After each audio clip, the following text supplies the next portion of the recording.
Last night, we highlighted the struggles that 911 dispatchers face, and while it's a difficult job, in one dispatcher's words, there are those calls that make it all worthwhile.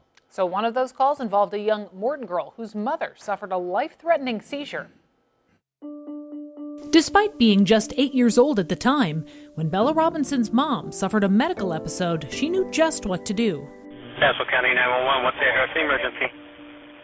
My mom has to It all started on a cold, snowy day last January. Bella wanted to play outside, but first her mom Gina wanted to clear the sidewalks and driveway. I started shoveling and I felt something wasn't right. Gina says she recalls trying to reach the steps, but never made it.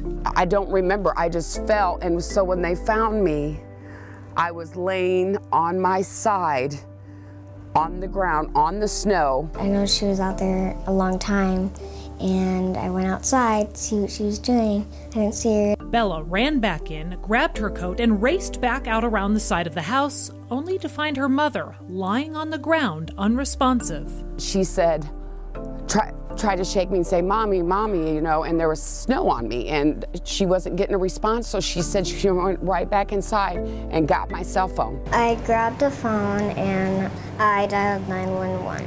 Are you outside with her now, or are you still inside? I'm outside.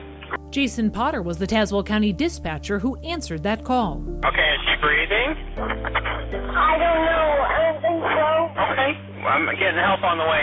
So I had her check on her mom to see if she was breathing. She didn't see that she was breathing, and she gave me her address, and she did really good about getting me all the information I needed at the time. It was information fellow telecommunicator Lindsay Cash used to radio for help. I was listening to his call, so I just took the initiative and went ahead and got officers and medics en route.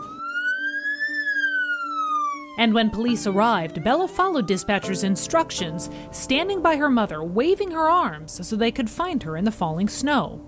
While Gina says she doesn't remember any of this, she was later told officers couldn't find a pulse, prompting them to start CPR.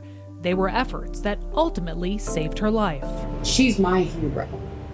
And so are the first responders and the people on the phone, everybody involved. Finally, 10 months after it happened, the Robinsons got to thank those dispatchers face to face. Let's have another big round of applause for our heroes. On Tuesday, they met for the first time at a statewide awards ceremony in Chicago, where Bella, Jason, and Lindsay were all recognized for their roles in helping save a life that night. I would like to thank the 911 dispatchers, the police, EMTs, and the fire department, and the doctors who saved my mom. For the Robinsons and local dispatchers, this proved to be a call with a happy ending.